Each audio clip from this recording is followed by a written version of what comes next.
But ఈరోజు AI అనేది మన బడ్జెట్లో ఒక ప్రధానమైనటువంటి అంశం. సో మనం చూసినట్లయితే నిర్మలా సీతారామన్ గారు బడ్జెట్లో ఏఐకి ఒక standing committee, education to empowerment and employment అనే స్టాండింగ్ కమిటీ ఫామ్ చేసి, అదేవిధంగా ఈరోజు బడ్జెట్లో కూడా అనౌన్స్ చేశారు. ఎస్పెషలీ వ్యవసాయ రంగంలో భారత్ విస్తార్ అనే ఒక మల్టీలింగ్వల్ ఏఐ టూల్ ఒకటి లాంచ్ చేయటం, దీనివల్ల రైతులకి ఎంతోమందికి పల్లెటూరులో కానివ్వండి, రోజు వారి మార్కెట్ ధరలు కూడా తెలుసుకోవడానికి భారత్ విస్తార్ అనే ఒక టూల్ లాంచ్ చేయడం జరిగింది. అదేవిధంగా ఏఐకి ఒక 5,000 crores ఇన్వెస్ట్మెంట్తో జీపీయూస్ 38,000 జీపీయూస్ ఇన్స్టాల్ చేసి ఏఐ రంగాన్ని ఒక స్పీడ్గా డెవలప్ చేయాలనేది ఒక ప్రధానమైనటువంటి అంశం. అదేవిధంగా నేషనల్ క్వాంటమ్ మిషన్ మన రాష్ట్రంతో పాటు మన సరౌండింగ్ ఉన్నటువంటి రాష్ట్రాల్లో కూడా ఏఐతో పాటు క్వాంటంలో ఈరోజు అభివృద్ధి చెందుతున్నాయి. డెఫినెట్గా ఈరోజు ఉన్నటువంటి యూనియన్ బడ్జెట్లో ఏఐ, ఇండియన్ ఏఐ, అదేవిధంగా నేషనల్ క్వాంటమ్ మిషన్ వల్ల ఫారిన్ కంట్రీస్ కూడా ఇండియాలో ఇన్వెస్ట్ చేయడానికి, ఎస్పెషలీ డేటా సెంటర్స్లో 2047 వరకు ట్యాక్స్ హాలిడే ప్రకటించడం చాలా అద్భుతమైనటువంటి నిర్ణయం. ఇది చూసినట్లయితే ఇది ఒక స్ట్రాటజిక్గా ఫారిన్ ఇన్వెస్టర్స్ని ఇండియా వైపు అట్రాక్ట్ చేసి ఫర్దర్గా ఇండియన్ ఎకానమీ గ్రోత్కి తోడ్పడేలాగా రూపుదిద్దారనేది నా అభిప్రాయం. Thank you. Improving the women's STEM education and one girl one hostel in every district, that is the one important thing, and empowering the women's educations, and 5 university townships that has been given the commitment to establish, and more specifically for the Ayush and the National Institute of Hospitality. NIPERS is for the allied health education capacity building thing, and national design industry in the eastern India region. And as the AI push has already been addressed, the tax holiday for the data centers development to improve the future skills of the Indian youth to meeting the emerging technology through the AI mission, quantum mission, Anusundan Research National Research Framework, and 5 regional medical hubs. That is the another important focus to improve this, and mental health institutions focus for the Youthful Bharat and the capacity building activities. More focus has given for the Ayurveda, yoga, and other the skill development activities.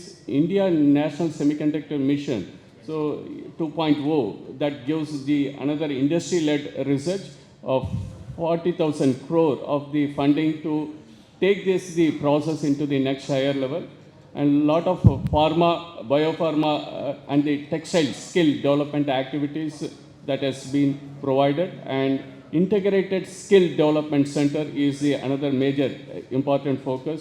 So overall, when we look at the union budget 2026-27, which is a commitment to make the pathway, is with the GDP of the 6, that is the target for improving the higher educations, and also for the Indian level of the education systems to meeting the global needs.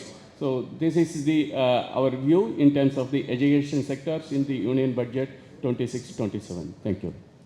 కొబ్బరికాయల దగ్గర నుంచి air craft manufacturing దాకా touch చేయని subject అంటూ లేదు దేశానికి సంబంధించి. ఒక textile రంగంలో తీసుకుంటే దాదాపుగా 5,300 కోట్ల రూపాయలు స్పెషల్ బడ్జెట్ ఒకటి దానికి ఏర్పాటు చేసి, కాటన్ మిషన్ అని చెప్పేసి ఒక 5 yearsలో మన ఇండియన్ టెక్స్టైల్ ఇండస్ట్రీస్ని ఏ మేరకు డెవలప్ చేయాలని చెప్పేసి అని సెంట్రల్ గవర్నమెంటు ఒక చర్య తీసుకుంది.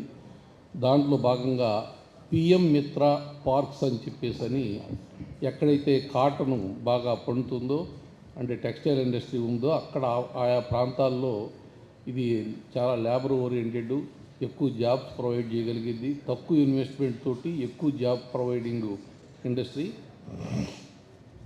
అందుకని చెప్పేసి దాని మీద ఫోకస్ పెట్టారు. అలానే ఫుట్వేర్ ఇండస్ట్రీస్ కూడా దానికి ఇండియాలో ఫుట్వేర్ మ్యానుఫ్యాక్చరింగ్ ఇంతకుముందు చైనా నుంచి ఎక్కువ ఇంపోర్ట్ జరిగేది, చైనా, వియత్నాం కొన్ని దేశాల నుంచి. ఇప్పుడు ఈ ఎక్స్పోర్ట్ చేయడానికి కావాల్సిన ఇంపోర్ట్స్ ఏవైతే ఉంటాయో ఫుట్వేర్ మ్యానుఫ్యాక్చరింగ్కి వాటన్నిటి మీద డ్యూటీ రద్దు చేశారు, తీసేశారు. సో అలానే కొన్ని మ్యాన్-మేడ్ ఫైబర్స్ ఇక్కడ ఇండియాలో తయారు చేస్తే వాటికి కూడా చాలా ప్రోత్సాహకాలు ఇచ్చారు. అలానే కొన్ని స్పెషల్ కేటగిరీ క్లాత్స్ ఏది ఇంపోర్ట్ చేసుకుంటారో వాటి మీద 20% ట్యాక్స్ పెంచారు, ఇంపోర్ట్ డ్యూటీ పెంచారు. ఎందుకంటే లోకల్ ఇండస్ట్రీని ఎంకరేజ్ చేయాలని చెప్పేసి అందుకని ఫుట్వేర్లో కూడా డిజైనింగ్ అండ్ డెవలప్మెంట్ మీద, కెపాసిటీ బిల్డింగ్ మీద గవర్నమెంట్ సైడ్ నుంచి ఒక 1700 కోట్ల రూపాయలు దానికి ఎలకేట్ చేసి ఇండియన్ ఫుట్వేర్ డెవలప్మెంట్ అసోసియేషన్ అని చెప్పేసి ఒక సంస్థను ప్రత్యేకంగా ఈ సంవత్సరం బడ్జెట్లో దాన్ని స్థాపించడం జరిగింది. దాని ద్వారా మా ఫుట్వేర్ ఫీల్డ్ మొత్తానికి బాగా ఎంకరేజ్మెంట్గా ఉంటుందని చెప్పేసి భావిస్తున్నాం. రీసెంట్గా జిఎస్టీలో చేసిన మార్పుల వలన కూడా మాకు చాలా ఎంకరేజ్మెంట్గా ఉంది. 18% నుంచి మాకు దాన్ని 12%కి తీసుకొచ్చారు. ఇంకా దాన్ని 5%కి ఒక వింగ్ 12% ఉన్న దాన్ని 5% తీసుకొచ్చారు. అప్ టు 2500 రూపాయల దాకా ఈ 5% ట్యాక్స్ తోటి మేము వ్యాపారం చేయడానికి అవకాశం ఉంది. కాబట్టి దాంట్లో చాలా ఎంకరేజ్మెంట్ చేశారు. అలానే రక్షణ రంగంలో కనుక తీసుకుంటే దాదాపుగా ఈ సంవత్సరం మన మిలిటరీ బడ్జెట్ 6.8 lakh crores ఉంటే దాంట్లో ఇక్కడ లోకల్ ఇండిజినస్ మ్యానుఫ్యాక్చరింగ్కి దాదాపుగా లోకల్ మ్యానుఫ్యాక్చరర్స్కి ఆర్డర్స్ ఇవ్వడానికి 1,20,000 కోట్లు లోకల్ ఇండస్ట్రీస్ ఓన్లీ ఇక్కడ లోకల్ పర్చేస్కి దాన్ని కేటాయించారు. అంటే మీరు ఏ రంగంలో చూసినా కూడా లోకల్గా తయారు చేసుకోవడం అనే దాని మీదనే ఫోకస్ పెట్టి అన్ని రంగాలను కూడా ఎంకరేజ్ చేస్తున్నారని చెప్పేసి బడ్జెట్ ద్వారా తెలుసుకోవడం జరిగింది. సో టూరిజం తీసుకుంటే 2026 బడ్జెట్లో సో ఎకో ట్రెక్కింగ్కి కొత్త ట్రైల్స్ కోసం హిమాచల్ ప్రదేశ్, ఉత్తరాఖండ్, జమ్మూ కాశ్మీర్ అండ్ అరకు వ్యాలీని కూడా ఇంక్లూడ్ చేశారు. ఈస్టర్న్ ఘాట్స్ నుంచి, వెస్టర్న్ ఘాట్స్ నుంచి ఒక ప్లేస్ని, అలాగే 10,000 మెంబర్స్ని గైడ్స్ని ట్రైన్ చేయడానికి 12 weeks ప్రోగ్రామ్ ఒకటి డిజైన్ చేస్తున్నారు, హైబ్రిడ్ ప్రోగ్రాము. దాని తర్వాత మన నెల్లూరు డిస్టిక్, చిత్తూరు డిస్టిక్, తిరుపతి దగ్గర పులికాట్ లేక్ బర్డ్ వాచింగ్ కూడా దాన్ని ఒక టూరిస్ట్ హబ్గా క్రియేట్ చేస్తున్నారు. 13 ట్రైల్స్ అంటారు అనమాట. 13 ట్రైల్స్ అంటే మన టోటాయిస్ ఉంటాయి కదా, టోటాయిస్ని నెస్టింగ్ సైట్స్ కింద ఒరిస్సా, కర్ణాటక, కేరళలో సైట్స్ని ఐడెంటిఫై చేశారు. ఇంకా బుద్ధిస్ట్ సర్క్యూట్ నార్త్ ఈస్ట్ 7 స్టేట్స్తో పాటు సిక్కింని బుద్ధిస్ట్ సర్క్యూట్స్ బాగా డెవలప్ చేయడానికి ట్రై చేస్తున్నారు. And 15 archaeological sites across India దాన్ని అప్గ్రేడ్ చేస్తున్నారు. High speed rail corridors for passenger transportation, Mumbai Pune, Pune Hyderabad, Hyderabad Bengaluru, Hyderabad Chennai, Chennai Bengaluru, Delhi Varanasi, Varanasi Siliguri, ఈ కారిడార్స్ని కూడా బాగా డెవలప్ చేస్తున్నారు. అండ్ 20 న్యూ వాటర్ వేస్ని నెక్స్ట్ 5 yearsలో డెవలప్ చేస్తున్నారు. సో మనకి డైరెక్ట్ మెన్షన్ ఆంధ్రప్రదేశ్ గురించి డైరెక్ట్ మెన్షన్ ఈ బడ్జెట్లో ఒక 2 places డైరెక్ట్గా కనిపిస్తుంది. ఒకటి Araku valley for trekking and trail, Pulicat lake for bird watching. ఇండైరెక్ట్గా చూసుకుంటే మనకి హైదరాబాద్, బెంగళూరు కొన్ని డిస్ట్రిక్ట్స్, ఆంధ్రప్రదేశ్లో కొన్ని డిస్ట్రిక్ట్స్ కొన్ని స్టేషన్స్ వస్తాయి రైల్ కారిడార్లో. హైదరాబాద్, చెన్నై అయితే 3-4 districts బాగా వస్తాయి. ప్లస్ దిస్ 2-way మనకి డైరెక్ట్గా, ఇండైరెక్ట్గా అయితే ఈ రెండు కారిడార్లో మనకి బాగా అడ్వాంటేజ్ ఉంటుంది. థ్యాంక్ యూ అండి. మనం ఈ బడ్జెట్ విషయం వచ్చేసరికి దేశం మొత్తంగా ఓవరాల్గా చూస్తే ఇన్కమ్ ఎలా పెంచాలి, తర్వాత ఎంప్లాయ్మెంట్ ఎలా క్రియేట్ చేయాలనే ఉద్దేశంతో చెప్పారు. చాలా సెక్టర్స్ ఉదాహరించాల. లాస్ట్ ఇయర్ ఏం చెప్పారో బాగా ట్రస్ట్ ఇచ్చారో అవి కాకుండా లాస్ట్ ఇయర్ మిగిలిపోయిన వాటికి, తర్వాత అంతకుముందు ఏం చేశారంటే చాలా వరకు కొన్ని యాక్ట్స్ ప్రకారం అన్నీ తీసేశారు, అన్ని కాంప్లికేటెడ్ అన్నీ సరళీకరించారు. అదేవిధంగా ఇప్పుడు ఈసారి పెనలైజేషన్స్ ఇవన్నీ కూడా మన ట్యాక్సేషన్లో ఉన్న ఇవన్నీ కూడా రెగ్యులేషన్స్ అన్నీ కూడా సరళీకరించారు. అది బాగా చేశారు. అగ్రికల్చరు మనం ఆంధ్రప్రదేశ్ వచ్చేసరికి లైవ్ అంటే లైవ్ స్టాక్ అంటే మన పశువులు కానివ్వండి, పౌల్ట్రీ కానివ్వండి, కోళ్ళ పరిశ్రమ కానివ్వండి, తర్వాత చేపలు రొయ్యలు పెంచడానికి కానివ్వండి, వాటికి కావాల్సిన జెనెటిక్ రిసోర్సెస్ అన్నీ కూడా, అంటే విత్తనాలు, మేలు రకమైన వంగడాలు విత్తనాలు, పశువుల్లో కావాల్సిన దూడలు కానీ ఇట్లాంటివి కానీ వాటిని ఇంప్రూవ్ చేసుకుంటే బాగా ట్రస్ట్ ఇస్తాము. మీకు ఎంత ఖర్చు అయితే మ్యాక్సిమం మేము కోఆపరేట్ చేస్తామని చెప్పారు. తర్వాత క్రెడిట్ లింక్డ్ అంటే ప్రైమ్ మినిస్టర్ స్కీమ్స్ ఉన్నాయి. అప్పులు మనం ఇది పెట్టకుండా తనఖా పెట్టకుండా అప్పులు అవన్నీ ఇస్తామని చెప్పారు. మ్యాక్సిమం అది సరళీకరిస్తాము, దానికి ఒక లిమిట్స్ పెడతామన్నారు. మరి 20 లక్షలు 10 లక్షలు ఎంత పెడతారు స్టార్టింగ్ పెట్టి దాన్ని చక్కగా లోన్స్ ఇప్పిస్తారు. బహుశా నాబార్డు ఉంటుందేమో దానికి ఇదిగా స్ట్రీమ్లైన్ చేయడానికి సెకండరీగా ఉంటుంది. అలాగా చేశారండి. తర్వాత మనకి ట్రైన్ ఫెసిలిటీసు, యోగా ఇవన్నీ కూడా సెంటర్స్లో ఒక మేజర్ సెంటర్ ఇక్కడ వస్తుంది అనుకుంటా ఉన్నాం. మెడికల్ టూరిజంకి ఒకటి వస్తాం అనుకున్నాం. రేర్ ఎర్త్ మెటల్స్ కింద మన ఈస్టర్న్ కారిడార్ని కాన్సన్ట్రేట్ చేశారు. ఒరిస్సా, ఆంధ్రప్రదేశ్, తమిళనాడు అండ్ కేరళకి.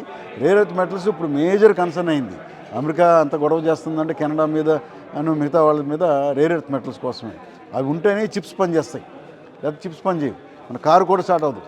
అవి కావాలి, అవి ఇక్కడ ఉన్నాయి, మన దగ్గర రిసోర్సెస్ ఉన్నాయి కాబట్టి వాటిని ముందు తీయాలి. ఎక్స్కవేట్ చేయడానికి పీపీపీ మోడల్లో తీయటం, వాళ్ళకి లాభం వస్తుంది, గవర్నమెంట్కి వస్తుంది. అల్టిమేట్గా government will have a control.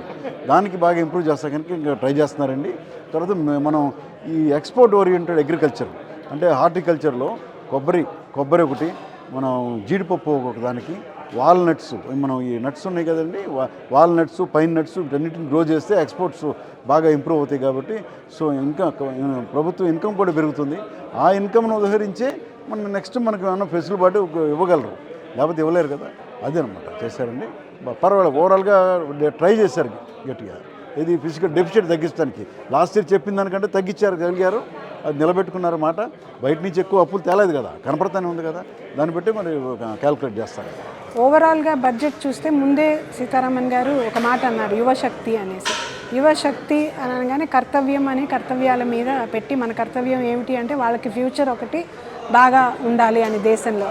So దేశంలో యువశక్తికి ఎక్కువ మన దృష్టి పెట్టాలి అని అంటే వాళ్ళకి కెపాసిటీ బిల్డింగ్, ట్రైనింగ్ అనేది చేయాలి కనుక ఫోకస్ వాటి మీద ఎక్కువ పెట్టినట్టుందండి. ఎడ్యుకేషన్ టు ఎంప్లాయ్మెంట్ అనే స్కీమ్స్ కానీ, అలాగే ఈ అలైడ్ సైన్సెస్ మీద పెట్టిన ఫోకస్ కానీ, అలాగే training 1.5 lakh people for geriatric care గివర్స్కి ట్రైనింగ్ కానీ, గైడ్స్ టూరిజంలో స్పెషల్గా ప్రతి ఏరియాలోనూ కొన్ని గైడ్స్కి ట్రైనింగ్ ఇవ్వటాలు కానీ, ఇలాంటి వాటిలో చూస్తే ఆల్సో నేషనల్ ఇన్స్టిట్యూట్స్ని బిల్డ్ చేయటంలో సో దట్ ఇంటర్నేషనల్ ట్రైనింగ్ అనేది మనకు జరుగుతుంది అన్నట్టుగా చూస్తే యువశక్తి వాళ్ళకి ఫ్యూచర్లో ఉద్యోగాలు ఎలా రావాలి అనే విధంగా వెళ్ళినట్టుగా ఒకటి అనిపిస్తుంది. ఇంకొకటి మనకి ఏపీ మీద ఫోకస్ పెడితే ప్రత్యేకమైన ఫోకస్ లేకపోయినా ఇప్పుడు టూరిజంలో ఇదివరకు మనకి మౌంటైనియరింగ్ కానీ ట్రెక్కింగ్ కానీ అంటే అరకు అనే పేరు ఎప్పుడు రాలేదు. ఇప్పుడు ఎలా అయితే అరకు కాఫీ మీద పెట్టి దాని పేరు అంతటా తెలిసేలాగా మన ముఖ్యమంత్రి చేసినట్టుగా ఇప్పుడు ట్రెక్కింగ్ అనేది నేషనల్ లెవెల్లో మనకు ఒక గైడెన్స్ కానీ స్కీమ్ కానీ ఫోకస్ వస్తే అక్కడ టూరిజం ఇంప్రూవ్ అయ్యి ఇక్కడ మనకు ఒక అందమైన ప్రదేశం ఏపీలో ఉంది అనే ఫోకస్ వస్తుంది. అలాగే పులికెట్ లేక్ అని చెప్పారు, అక్కడ ఈ border between Andhra and Tamil Nadu, అక్కడ కూడా టూరిజం ఇంప్రూవ్మెంట్ స్కీమ్స్ పెడితే కనుక ఫోకస్ పెరుగుతుంది. అలాగా ఇంప్రూవ్మెంట్ ఒకటి. అలాగే కారిడార్స్, రైల్ కారిడార్స్లో బిట్వీన్ హైదరాబాద్ అండ్ చెన్నై ఇవన్నీ ఆంధ్ర వయా వెళ్ళాలి కాబట్టి ఆ కారిడార్స్ వల్ల కూడా ఒక మనకి ఎకానమీ కానీ బిజినెస్లు కానీ ఇంప్రూవ్మెంట్ అయ్యే అవకాశం ఉంటుంది. సో ప్రత్యేకంగా ఇంతకుముందు బడ్జెట్స్లో ఫోకస్ ఆన్ అదేంటి స్టేట్ క్యాపిటల్ అమరావతి కానీ అలాంటివి జరగలేదు. పోలవరం ప్రాజెక్ట్ అని కానీ జరగకపోయినా ప్రతి డిస్ట్రిక్ట్లో ఒక ఏంటది ప్రోడక్ట్, 1 product 1 district ఒకటి, ఎవ్రీ డిస్ట్రిక్ట్లో గర్ల్స్ హాస్టల్స్ ఒకటి, ఇవన్నీ మరి ఆంధ్రాకు కూడా సంబంధించినవి కాబట్టి ఆ రకంగా ఆంధ్ర మీద ఇండైరెక్ట్ ఫోకస్ అని చెప్పుకోవాలి. మెడికల్గా మనకి చెప్పినట్టుగా కొన్ని డ్రగ్స్ 17 డ్రగ్స్ క్యాన్సర్ రిలేటెడ్ కానీ అలాగే స్పెషలిస్ట్ ఫుడ్స్ ఫర్ హెల్త్ కానీ కస్టమ్స్ డ్యూటీ ఒకటి ఎగ్జామ్షన్ ఇచ్చారు కనుక కాస్ట్ ఆఫ్ ట్రీట్మెంట్ ఒకటి తగ్గుతుంది అని ఒకటి అనుకుంటున్నాం. అలాగే కొన్ని స్పెషలైజ్డ్ ఎక్విప్మెంట్కి ఎగ్జామ్షన్ ఇస్తే కాస్ట్ ఆఫ్ ట్రీట్మెంట్ ఒకటి తగ్గుతుందని. అలాగే ఇదివరకు హాస్పిటల్స్ అని కాకుండా allied health services like optometry, like geriatric care, wellness centres, వీటి మీద అంటే preventive health more than treatment centres. అలా కాకుండా ముందే ప్రివెంటివ్ హెల్త్కి ఇలా యోగా, అలాగే integration centres, health services providers in 5 national లెవెల్లో కూడా ఒక సెంటర్స్, హబ్స్ క్రియేట్ చేస్తామని చెప్పారు. దీనివల్ల మన ఇండిజినియస్ సిస్టమ్స్ యోగా కానీ ఆయుర్వేదానికి కానీ ఎక్కువ ప్రాముఖ్యత, పేషెంట్ కేర్ మీదకి దృష్టి మళ్తుందండి.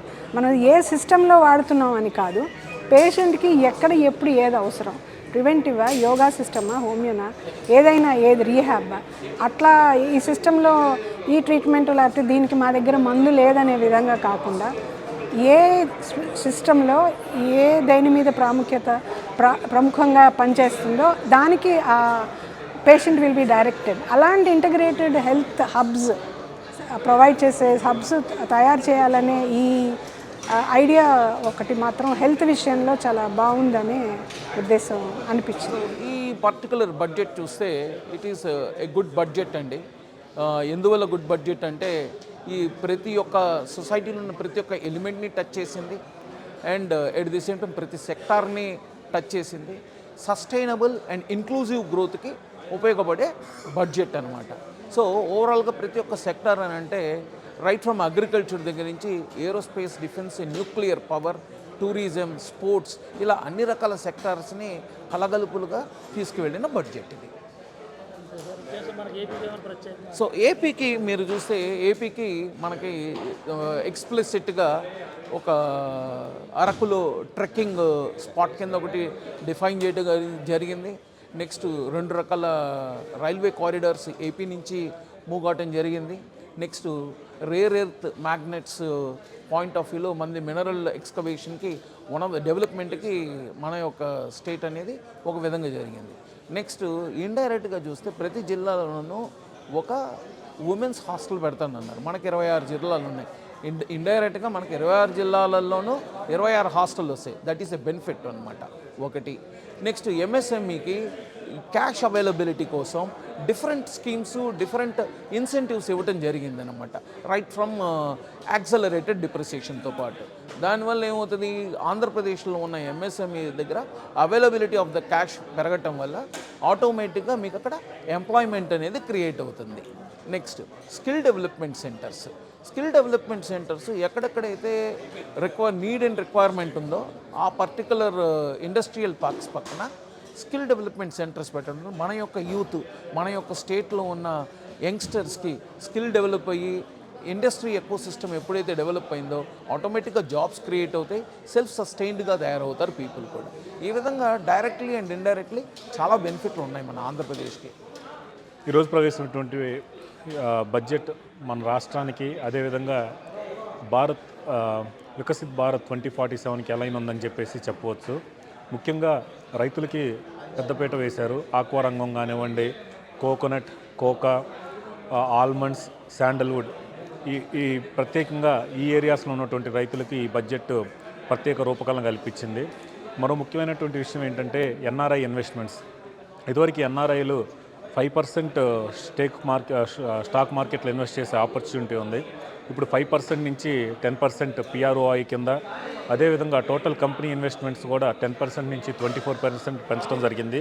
ఇది ఒక స్ట్రాటజిక్ మూవ్ అని చెప్పవచ్చు. ఎందుకంటే 2047 వికసిత్ భారత్కి ఎన్ఆర్ఐస్ ఇన్వెస్ట్మెంట్ వైపు కూడా ఒక ఆలోచన చేసినటువంటి బడ్జెట్ ఇది. మరో ముఖ్యమైనటువంటి విషయం, మనం ఇదివరకు ఏఐ అనేది మనందరం వింటూ ఉంటాం. బట్ ఈరోజు ఏఐ అనేది ఒక యూనియన్ బడ్జెట్లో ఒక ప్రత్యేక స్థానాన్ని పొందినటువంటి బడ్జెట్ ఇది. ముఖ్యంగా education to empowerment and enterprise అని ఒక high level standing committee form చేసి ఏఐ, అదేవిధంగా ఏఐ కోర్సెస్, ఏఐలో ఉన్నటువంటి ప్రాజెక్ట్స్ వీటన్నింటినీ అనలైజ్ చేసి భారత ప్రభుత్వం ఏఐ ద్వారా అగ్రికల్చర్, ఎస్పెషల్లీ ఈసారి మన బడ్జెట్లో కూడా విన్నాం, భారత్ విస్తర్ అనే ఒక ప్లాట్ఫామ్ క్రియేట్ చేసి రైతులకి ఎంతో ఉపయోగపడుతుందని కూడా చెప్పవచ్చు. అదేవిధంగా ఇండియన్ ఏఐ, అదేవిధంగా నేషనల్ క్వాంటమ్ మిషన్, ఈ రెండు కలిపి ఇండియాని ప్రత్యేక స్థానంలో కూడా ఫారిన్ ఇన్వెస్టర్స్ని ఆకర్షించే విధంగా రూపకల్పన చేశారు. మరో ముఖ్యమైనటువంటి విషయం, మన ఆంధ్రప్రదేశ్కి అదేవిధంగా మన భారతదేశంలో కూడా రీసెంట్గా మనం విన్నాము, గూగుల్ $15 బిలియన్ ఇన్వెస్ట్మెంట్ చేయడానికి ముందుకు వచ్చింది.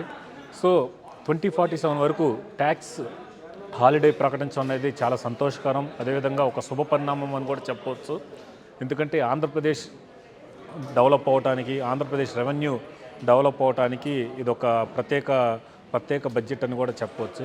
ఇవి కాకుండా మన దగ్గర ఉన్నటువంటి రేర్ ఎర్త్ మినరల్స్కి ఒక ప్రత్యేక కారిడార్, అదేవిధంగా హైదరాబాద్ చెన్నై, హైదరాబాద్ బెంగళూరు ప్రత్యేక రైల్వే కారిడార్, మౌంటైన్ వ్యాలీలో అరకు వ్యాలీలో ఉన్నటువంటి ఒక ట్రెక్కింగ్ డెవలప్ చేయడానికి, మన దగ్గర ఉన్నటువంటి సీ లాజిస్టిక్స్, అదేవిధంగా రైల్వే కనెక్టివిటీ, ఇవన్నీ కనెక్టివిటీ చేస్తూ ఆంధ్రప్రదేశ్ కూడా లాజిస్టిక్స్లో ఒక ప్రత్యేక స్థానం కల్పించేటువంటి బడ్జెట్ ఈరోజు భారత ప్రభుత్వం నిర్మలా సీతారామన్ గారు ప్రవేశపెట్టారని కూడా మనం చెప్పవచ్చు.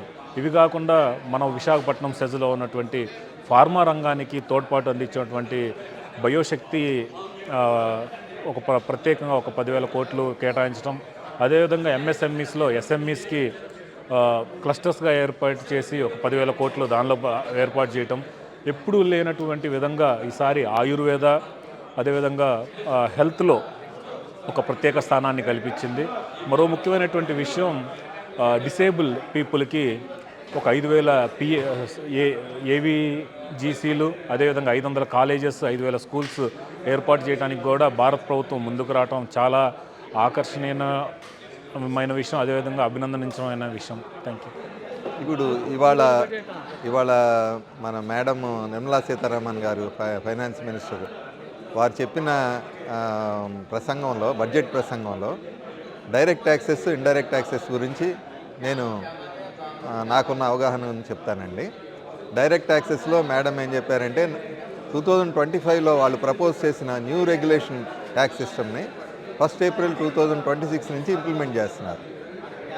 సో ఈ 2026 1 ఏప్రిల్ నుంచి ఇంప్లిమెంట్ చేసే సిస్టంలో మనకి 12 lakhs వరకు ఉన్న ఇన్కమ్కి 0 ట్యాక్స్ అండి. 12 lakhs దాటిన తర్వాత కూడా ఒక 10 slabs ఇచ్చారు పబ్లిక్ ఈజీగా ఉండేట్టుగా. ట్యాక్సేషన్ సిస్టమ్ చాలా బాగుందండి. ఇంతకుముందున్న డిడక్షన్స్, ఎగ్జంప్షన్స్ అన్నీ తీసేశారు, ఎక్సెప్ట్ నేషనల్ పెన్షన్ స్కీమ్. ఎన్పిఎస్లో డిపాజిట్ చేసిన అమౌంట్ మాత్రమే ఎగ్జామ్ట్ అవుతుంది అనమాట. సో ఇప్పుడు శాలరీడ్ పీపుల్కి అయితే స్టాండర్డ్ డిడక్షన్ 75,000 ఎక్స్ట్రా ఉంటుంది. So totally they will have an exemption up to 12,75,000. So ఈ ప్రాసెస్, ఈ అప్లికేషను ఇప్పుడు ఇవన్నీ కూడా చాలా సింప్లిఫై చేశారండి. ఎవరికి వాళ్ళే ఫిలప్ చేసుకొని సబ్మిట్ చేసేట్టుగా అమెండ్మెంట్స్ చేశారనమాట. అలాగే ఇప్పుడు ట్యాక్స్ రిటర్న్ ఫైల్ చేయడానికి December 31 నుంచి మార్చి వరకు కూడా పొడిగించారు with a little fees. So ఈ ఫెసిలిటీస్ అన్నీ ఇచ్చారండి మనకి. ఇప్పుడు మనకి డైరెక్ట్ ట్యాక్సేషన్లోనే టీసీఎస్, టీడీఎస్ అనే 2 ఉన్నాయండి. ఈ TCS, tax collected from source అనేది ఈ ఫారెన్ మెడికల్ స్టూడెంట్స్, ఫారెన్ వెళ్ళేవాళ్ళు, వీళ్ళందరికీ కూడా 5% నుంచి 2% తగ్గించారు. This is very beneficial. అలాగే కొన్ని ఆర్గానిక్ మెటీరియల్ మీద, మినరల్స్ మీద, లిక్కర్ మీద కూడా టీసీఎస్ తగ్గించారు. అలాగే టీడీఎస్ మెయిన్గా మన investors, small investors investing in mutual funds and shares, వాళ్ళకి కంప్లీట్గా ఎగ్జామ్షన్ ఇచ్చారు. So these are the benefits in direct taxation. ఇక ఇండైరెక్ట్ ట్యాక్సేషన్ వస్తే మనకి ఇంపోర్టెడ్ మెడికల్ మెడిసిన్స్ ఉన్నాయి. Cancer drugs, 17 types of cancer drugs మీద, డయాబెటిక్ డ్రగ్స్ మీద, ఇంకా లైఫ్ సేవింగ్ డ్రగ్స్ మీద కంప్లీట్గా తీసేశారు ఇంపోర్ట్ కస్టమ్స్ డ్యూటీ. అలాగే మనకి మైక్రో ఓవెన్స్ మీద కంప్లీట్గా తీసేశారండి. నెక్స్ట్ న్యూక్లియర్ పవర్కి కావాల్సిన మెటీరియల్ ఇంపోర్ట్ మీద, సోలార్ పవర్కి కావాల్సిన లిథియం బ్యాటరీస్ కానీ, అదర్ ప్రోడక్ట్స్ మీద కంప్లీట్గా తీసేశారు. లెదర్ గూడ్స్ మీద తగ్గించారు. ఇంకా సోడియం అమ్మోనేట్ మీద టోటల్గా తీసేశారు. ఇలా ఇంకా చాలా ఫెసిలిటీస్ కస్టమ్స్ డ్యూటీలో, ఇండైరెక్ట్ టాక్సేషన్లో తగ్గించారండి. ఇవన్నీ కూడా పబ్లిక్కి చాలా యూస్ఫుల్ అండి. అలాగే ఇంకొక బెనిఫిట్ ఏంటంటే మనం షేర్స్ వీళ్ళు కంపెనీస్ వాళ్ళు బైబ్యాక్ అని చెప్పి ఒక బ్యాక్ డోర్లోంచి షేర్స్ అమ్మేసి చాలా ప్రాఫిట్ చేసుకుంటున్నారు. దాన్ని సెంట్రల్ గవర్నమెంట్ ఇప్పుడు అరిగట్టిందండి. ఇలా బైబ్యాక్ చేసే వాటి మీద కార్పొరేట్ వాటికి అయితే 30%, నాన్ కార్పొరేట్ వాటికి 20% ట్యాక్సేషన్ పెట్టింది. దీనివల్ల గవర్నమెంట్కి చాలా ఇన్కమ్ వస్తుంది, పబ్లిక్ కూడా చాలా యూస్ఫుల్ అవుతుందండి. ఇవన్నీ కూడా మనం మేడం నిర్మలా సీతారామన్ గారికి మనం థ్యాంక్స్ చెప్పుకోవాలండి. Thank you very much. కేంద్ర ప్రభుత్వం నిర్మలా సీతారామన్ గారి నాయకత్వంలో ప్రవేశపెట్టినటువంటి బడ్జెట్లో ఆంధ్రప్రదేశ్ రాష్ట్రానికి మళ్ళొకసారి మొండి చేయ చూపిందని చెప్పి మేము భావిస్తూ ఉన్నాం. బడ్జెట్ ప్రతి సందర్భంలో కూడా చాలా పెద్ద ఎత్తున దీర్ఘాలు తీసి అంకెల గారడి చేయడం తప్ప ఆంధ్రప్రదేశ్ లాంటి విభజన రాష్ట్రానికి 12 సంవత్సరాలు గడుస్తూ ఉన్నా విభజన హక్కుల హామీలు ఏ ఒక్కదాన్ని అమలు చేయకపోగా రాష్ట్ర రాజధాని ఏమో డబుల్ ఇంజన్ సర్కారులో చాలా పెద్ద ఎత్తున ఇంద్రప్రస్థాలు ఏర్పాటు చేస్తామని చెప్పి చంద్రబాబు నాయుడు గారు ప్రకటిస్తూ ఉన్నారు. కానీ నిన్న బడ్జెట్లో కనీసం రాష్ట్ర రాజధానికి కూడా ఆర్థిక సహాయం చేసినటువంటి పరిస్థితి కళ్ళ ముందు కనిపించడం లేదు. ఎన్నో పోరాటాలతో త్యాగాలతో సాధించుకున్నటువంటి విశాఖ స్టీల్ ప్లాంటు ప్రైవేటీకరణ వైపున పరుగులు తీస్తూ ఉంది. దాన్ని నిలువరించడానికి, దానికి కావాల్సినటువంటి సొంత గనులు కేటాయించడానికి, దానికి బకాయిలు ఉన్నటువంటి వాటిని ఇచ్చి స్టీల్ ప్లాంట్ ప్రభుత్వ రంగంలో నిర్వహించడానికి ఏమాత్రం కూడా ప్రయత్నం జరగలేదు. 2014-13 విభజన హక్కు చట్టంలో చేర్చినటువంటి కడప స్టీల్ ప్లాంట్కు సంబంధించిన దాంట్లో కూడా ఒక్క అంగుళం కూడా ముందుకు వేసినటువంటి పాపాన పోనటువంటిది. తగదునమ్మా అని చెప్పేసి అన్ని రంగాలను అభివృద్ధి పదంలోకి తీసుకొని పోతున్నామని చెప్పేసి ప్రకటించడం తప్ప వైద్య రంగాన్ని నిలువున ఈరోజు పార్లమెంటులోనే జనరిక్ మెడిసిన్స్ అనేటువంటి పేరుతో చాలా పెద్ద ఎత్తున ప్రధానమంత్రి గారు ప్రకటన చేశారు. అది అమలు అవుతూ ఉందా లేదా అనేటువంటి అంశాన్ని పరిశీలన చేయలేదు. ప్రతి బడ్జెట్లో కూడా డెమగాగు ఉపన్యాసం తప్ప ప్రజారోగ్యానికి సంబంధించిన దాంట్లో కూడా కావలసినటువంటి నిధులు కేటాయించకపోవడం అత్యంత దుర్మార్గమైనది.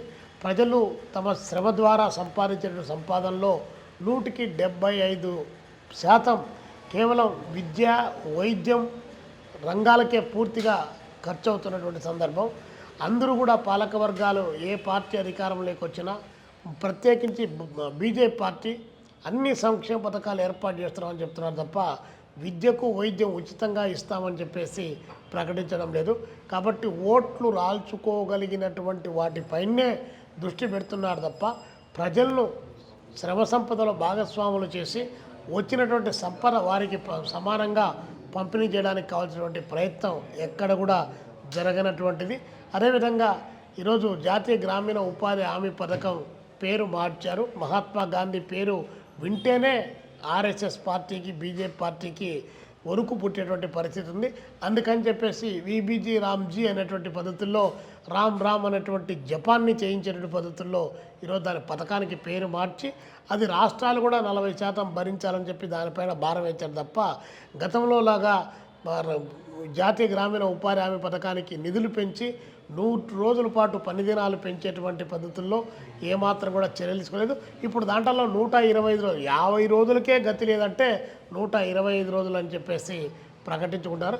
ఇలాంటి డంబాచార ప్రచారాలతో ప్రతి సందర్భంలో బడ్జెట్ ఒక విధంగా చెప్పాలంటే కార్పొరేట్లకు ఊడిగం చేసేటువంటి, కార్పొరేట్ వ్యక్తుల యొక్క సంపదను కాపాడడానికి కావాల్సినటువంటి చర్యలు తీసుకోవడం తప్ప అడపదడప మరీ ప్రజలు బాధపడతారనే ఉద్దేశంతో ఎంగిలి మెతుకులు ఇక్కడ ఎదిలిచ్చేసి అక్కడ వాళ్ళకు కావాల్సినటువంటి అంతా కూడా నిధులు కూడబెట్టేటువంటి చర్యలకు ఈ బడ్జెట్ పాల్పడిందనడంలో ఎలాంటి సందేహం లేదు. ఉద్యోగ కల్పనకు సంబంధించి కానీ, ఉపాధి అవకాశాలకు సంబంధించి కానీ, పరిశ్రమల నిర్మాణానికి సంబంధించి కానీ, నీటిపారుదల ప్రాజెక్టులకు సంబంధించి కానీ, వాటి నదుల అనుసంధానానికి సంబంధించినటువంటి దాన్ని కానీ, దానికి కావాల్సిన నిర్దిష్ట ప్రాతిపదికపైన నిధులు కేటాయించి కాలపరిమితితో పూర్తి చేస్తామని చెప్పినటువంటి జాతీయ హోదా కలిగినటువంటి పోలవరం ప్రాజెక్టు కూడా ఈరోజు ఎక్కిరించేటువంటి పరిస్థితి ఉంది. దాని ఎత్తు తగ్గించమని చెప్తున్నారు. దానికి 39,000 కోట్ల రూపాయలు డబ్బులు అవసరమవుతాయి. ఆ 39,000 కోట్ల రూపాయలు డబ్బులు ఎగ్గొట్టడానికి దాని ఎత్తు తగ్గిస్తామని చెప్పేసి ఈరోజు ప్రచారాన్ని ప్రారంభించినటువంటి పరిస్థితి కళ్ళ ముందు కనిపిస్తుంది. ఇది ఏమాత్రం కూడా సమర్థనీయం కాదని చెప్పేసి ఈ సందర్భంగా తెలియజేస్తున్నాం. ఈరోజు పార్లమెంట్లో నిర్మలా సీతారామన్ ప్రవేశపెట్టిన బడ్జెట్ మన దేశానికి కానీ ప్రజలకు కానీ ప్రత్యేకించి మన రాష్ట్రానికి ఆంధ్రప్రదేశ్కు ఏమాత్రం ప్రయోజనకారిగా లేదు. భారాలన్నీ ప్రజల మీద, రాయితీలన్నీ కార్పొరేట్ కంపెనీలకి ఇచ్చినట్టు బడ్జెట్ అంకెలు చూస్తే స్పష్టంగా కనిపిస్తుంది. రెవెన్యూ గత సంవత్సరంతో పోల్చుకుంటే రెవెన్యూ పెరగలేదు. ఆ వచ్చే రెవెన్యూలో 80% జిఎస్టీ ద్వారా కావచ్చు, లేకపోతే ఆయిల్ మీద వచ్చే ట్యాక్సులు కావచ్చు, ఇవన్నీలో 80% ఈరోజు సామాన్య ప్రజల నుంచి వస్తున్నాయి. ఖర్చులు అత్యధిక భాగం వడ్డీ చెల్లింపులకి, కార్పొరేట్ రాయితీలకి పోతున్నది. సంక్షేమానికి కానీ విద్య, వైద్యం, గ్రామీణాభివృద్ధి, వ్యవసాయం ఈ రంగాలన్నిటి కోత పెట్టారు. మహిళా సంక్షేమానికి 50,000 కోట్లు తగ్గించారు. రాష్ట్రాలకు ఇచ్చేటువంటి సహాయాన్ని 2 లక్షల కోట్లు తగ్గించారు. గ్రామీణ ఉపాధి హామీ పథకానికి దాదాపు నామినల్ చేసేశారు.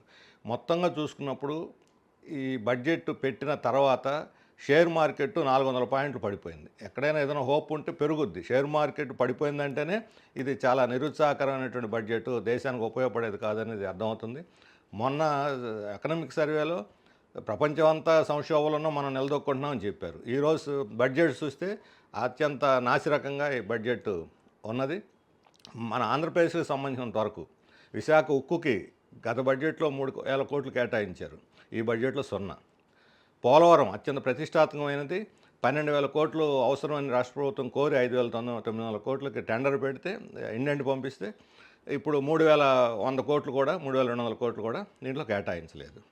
అంటే ఎట్లా పూర్తవుతుంది? ఈ సంవత్సరం పూర్తి చేస్తాం, డిసెంబర్కి వచ్చే మార్చి నాటికి అంటున్నారు. మరి మన రాష్ట్ర ప్రభుత్వం డబ్బులు లేకుండా ఎలా పూర్తి చేస్తారు? పైగా అక్కడ మన నిర్వాసితులకి పునరావాసానికి 21,000 కోట్లు అవసరం. వాళ్ళకి ఇప్పుడు ఎంతవరకు 20% నిర్వహిస్తులు కూడా పూర్తి, అది మొదటి దశలో, మొత్తంలో కాదు. మొత్తంలో పోల్చుకుంటే 5% కూడా లేదు. మొదటి దశని గవర్నమెంట్ ప్రకటించిన దాంట్లోనే 20% పూర్తి కాలేదు. మరి నిర్వాసులు పూర్తి కాకుండా ప్రాజెక్ట్ ఎలా పూర్తి అవుద్ది? నిధులు ఇవ్వకుండా నిర్వాసులకైనా సహాయం చేస్తారు. కాబట్టి ఒట్టి చేతులు వెనకబడిన ప్రాంతాలు, ఉత్తరాంధ్ర, రాయలసీమ, ప్రకాశం జిల్లాలకి వెనకబడిన ప్రాంతాల ప్యాకేజీ లేదు. కడప ఉక్కు ఫ్యాక్టరీకి నిధులు లేవు. ఆ రకంగా మన రాష్ట్రానికి మొత్తం హళ్ళికళ్ళి 0 లాగా చుట్టేస్తే కేంద్రం నుంచి తెచ్చేస్తున్న నిధులు అంటే కేంద్రం నుంచి వచ్చే నిధులు కాదు, అప్పులు. వాళ్ళు అప్పులు ఇచ్చి అవే నిధులు అనుకోమని మనల్ని భ్రమ పెడుతున్నారు. ఇక్కడ చంద్రబాబు నాయుడు గారు కూడా మనలో అదే భ్రమలు పెంచుతున్నారు. ఈ అప్పుల భారం మన రాష్ట్రం మీద పడుతుంది. మన ప్రజలే దాన్ని మోయాల్సి ఉంటుంది. కేంద్రం నుంచి గ్రాంట్లు తెచ్చుకోవాలి. మనకు రావాల్సిన ప్రత్యేక హోదా ఉంటే ఇప్పుడు ఈశాన్య రాష్ట్రాలు ప్రత్యేకంగా పెట్టారు. ప్రత్యేక హోదా ఉంది. మనకేది ప్రత్యేక హోదా ఉంటే మన బడ్జెట్లో కోరవచ్చు, డిమాండ్ చేయొచ్చు. విభజన హామీలకే గతి లేదు. అందుకని మేము డబుల్ ఇంజిన్ సర్కారు, అక్కడ ఇక్కడ ఎన్డీఏ ఉంది, రోజు వారానికి ఒకసారి ఢిల్లీ పోతున్నట్టు ఏం తెచ్చారు? ఢిల్లీ పోయి నిధులు రాష్ట్రానికి ఏం తెచ్చారు? డబుల్ ఇంజిన్ సర్కారు ఇది మూలన పడిపోయింది. 2 ఇంజన్లు మూలన పడ్డాయి, రిపేర్లకు అయిపోయింది. అది నడవగలిగిన పరిస్థితిలో కూడా లేదు అనేది ఈరోజు బడ్జెట్ చూస్తే అర్థమవుతుంది. అందుకని బడ్జెట్ని తీవ్రంగా వ్యతిరేకిస్తున్నాం. ఇలాంటి కార్పొరేట్కి కట్టబెట్టే ఈ బడ్జెట్ ప్రజలకు హాని చేసేది, రాష్ట్రానికి ఏమాత్రం ప్రయోజనం కలిగించినటువంటి బడ్జెట్ పూర్తిగా ఇది ప్రజా వ్యతిరేకమైందని చెప్పి మేము భావిస్తున్నాం. ఈరోజు కేంద్ర ప్రభుత్వం పార్లమెంట్లో ప్రవేశపెట్టినటువంటి బడ్జెట్ని మనం పరిశీలించినట్లయితే మాటలు గొప్ప, ఆచరణ స్వల్పం అన్నట్లు కనిపిస్తుంది. ఎందుకంటే గత బడ్జెట్ని ఇప్పుడు బడ్జెట్లో కేటాయింపులు మనం చూస్తే 2-3 అంశాలు మనం పరిశీలించవచ్చు. ఉదాహరణకి రేగా, ఈరోజు అందరిలో చాలా డిస్కషన్ ఉంది. 58% of women are working in రేగా. అంటే మొత్తం పనిచేసేటటువంటి వాళ్ళల్లో ఉపాధి హామీ కింద పనిచేస్తున్నటువంటి మహిళల సంఖ్య ఎక్కువ పురుషులతో కంపేర్ చేసుకున్నప్పుడు. వీళ్ళకి 125 రోజులు పని చూపిస్తామని చెప్పేసి ఇటీవల ఒక పథకాన్ని ప్రవేశపెట్టింది కేంద్ర ప్రభుత్వం. అంతకుముందు ఉన్నటువంటి మహాత్మా గాంధీ ఉపాధి హామీ పథకాన్ని రద్దు చేస్తాయి.